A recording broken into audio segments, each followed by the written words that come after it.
Hi dears, welcome to my dream lady designs. അങ്ങനെ കല്യാണമൊക്കെ ഉഷാറായിട്ട് കഴിഞ്ഞു. ഞങ്ങൾക്ക് 3 പേർക്കും ഡ്രസ്സ് ഡിസൈൻ ചെയ്യാന്ന് പറയണത് വലിയൊരു ടാസ്ക്കുള്ള പരിപാടിയായിരുന്നു കേട്ടോ. അതും കല്യാണം 1 മാസം കൊണ്ടാണ് കേട്ടോ ഫിക്സ് ചെയ്തിട്ടുണ്ടായിരുന്നത്. അതിനിടയിലാണ് ഞങ്ങൾ ഈ ഒരു എക്സ്പെക്റ്റേഷൻസ് ഒക്കെ ചെയ്തിട്ടുണ്ടായിരുന്നത്. കുറഞ്ഞ സമയത്തിനുള്ളിൽ അവർ എക്സ്പെക്റ്റ് ചെയ്തിട്ടുള്ള വർക്കും ഡിസൈനുകളൊക്കെ എനിക്ക് ചെയ്തു കൊടുക്കാൻ പറ്റിയിട്ടോ. ഇതായിരുന്നു കേട്ടോ ഇളച്ചിയുടെ ഡിസൈന്. പ്ലെയിൻ ഗൗണും അതുപോലെ തന്നെ അതിൽ സ്ലീവിലും ബോട്ടത്തിലും അതുപോലെ ഷാളിൽ 2 സൈഡിലും ഹെവി ആയിട്ട് തന്നെ ഹാൻഡ് വർക്ക് ചെയ്തിട്ടുണ്ട്. സാരി ഗൗണായിട്ടായിരുന്നു കേട്ടോ വിയർ ചെയ്തിട്ടുണ്ടായിരുന്നത്. 2 ആഴ്ചയും അതിലേറെ സമയം എടുത്തിട്ടുണ്ടായിരുന്നു കേട്ടോ ഇളച്ചിൻ്റെ വർക്ക് കംപ്ലീറ്റ് ചെയ്യാൻ വേണ്ടിയിട്ട്. പിന്നെ ഇതാണ് ഞാൻ നാത്തൂന് ചെയ്ത് കൊടുത്തിട്ടുണ്ടായിരുന്നത്. നാത്തൂന് സിമ്പിളായിട്ടുള്ള വർക്ക് മതിയെന്ന് ആദ്യം പറഞ്ഞിട്ടുണ്ടായിരുന്നു. ഇതിൽ ഞാൻ ചെയ്തിട്ടുള്ളത് സിമ്പിൾ ത്രെഡ് വർക്കും അതുപോലെ കട്ട് ബീഡ്സ് വെച്ചിട്ടുള്ള ഒരു ലീഫും കൂടെ കൊടുത്തിട്ടുണ്ട്. ആൾക്ക് നമ്മൾ അനാർക്കലി ഗൗണാണ് കേട്ടോ ചെയ്തിട്ടുള്ളത്. അത് നമ്മൾ സാരി ഗൗണായിട്ടാണ് വിയർ ചെയ്തിട്ടുണ്ടായിരുന്നത്. അവസാനത്തെ 10 ദിവസം മാത്രമേ ബാക്കി ഉണ്ടായിരുന്നുള്ളൂ. അതിൽ 5 ദിവസം നാത്തൂന് വേണ്ടിയിട്ട് 5 ദിവസം എനിക്ക് വേണ്ടിയിട്ട് മാറ്റി വെച്ചിട്ടുണ്ടായിരുന്നു. അതിലുള്ള 5 ദിവസം കൊണ്ട് 5 ദിവസത്തിൽ 6 ദിവസം എടുത്തിട്ടോ നാത്തൂൻ്റെ വർക്ക് കംപ്ലീറ്റ് ചെയ്യാൻ വേണ്ടിയിട്ട്. ഈ ഷാളിൽ നമ്മൾ സ്കാലപ്പ് വരുന്ന ഒരു ലേസ് വർക്കും കൂടെ ആഡ് ചെയ്തിട്ടുണ്ടായിരുന്നു. പിന്നെ ഷാളിൽ നമ്മൾ സ്പ്രെഡ് വർക്ക് തന്നെയാണ് കൊടുത്തിട്ടുള്ളത് കേട്ടോ. സിമ്പിൾ ഫ്ലവേഴ്സും അതുപോലെ 2 ലീഫും കൂടെ കൊടുത്തിട്ട് സ്പ്രെഡ് ചെയ്തിട്ടാണ് കൊടുത്തിട്ടുണ്ടായിരുന്നത്.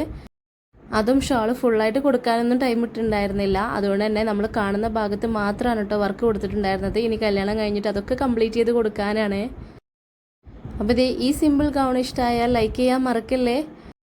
അങ്ങനെ അവസാനത്തെ 4 ദിവസം കൊണ്ട് ചെയ്ത വർക്കാണ് കേട്ടോ ഈ ഒരു വർക്ക്. അതെനിക്ക് വേണ്ടി ചെയ്ത് തന്നെയാണ്. ഈ ഒരു വർക്ക് ഞാൻ ആദ്യമായിട്ട് ചെയ്തൊരു വർക്കായിരുന്നു. ഇതുവരെ ഈ ഒരു വർക്ക് ഞാൻ ആർക്കും പരീക്ഷിച്ചിട്ടില്ല കേട്ടോ. ഞാൻ സ്വയം പരീക്ഷിച്ചതിനെ നോക്കിയതാണ്. 4 ദിവസം കൊണ്ടൊക്കെ ഈ ഒരു വർക്ക് കംപ്ലീറ്റ് ചെയ്യാൻ പറ്റുമെന്ന് നിങ്ങൾക്കൊക്കെ സംശയം ഉണ്ടാവില്ലേ? എനിക്ക് തന്നെ സംശയം കേട്ടോ. എനിക്കിപ്പോഴും വിശ്വസിക്കാൻ പറ്റാത്തൊരു കാര്യം തന്നെയാണ് കേട്ടോ അത്. കാരണം എന്താണെന്ന് വെച്ചാൽ ഞാൻ ഒട്ടും ഉറങ്ങാത്തൊരു നിന്ന് ചെയ്ത വർക്കാണ് കേട്ടോ ഈ ഒരു വർക്ക്.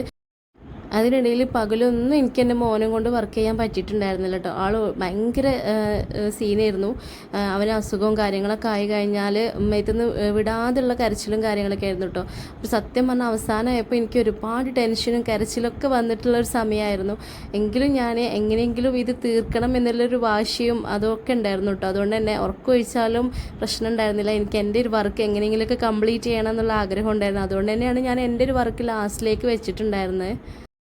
ഈ ഒരു വർക്ക് ഞാൻ എക്സ്പെക്റ്റ് ചെയ്തതിനേക്കാൾ അത്രയ്ക്കൊന്നും എത്തിയിട്ടുണ്ടായിരുന്നില്ല കേട്ടോ. ഞാൻ ഇനിയും ഒരുപാട് വർക്കുകളൊക്കെ ഇതിലേക്ക് ആഡാക്കാൻ വിചാരിച്ചിട്ടുണ്ടായിരുന്നു. പക്ഷേ സമയപരിധി മൂലം ഈ ഒരു വർക്ക് കൊണ്ട് ഞാൻ ചുരുക്കിയേക്കായിരുന്നു.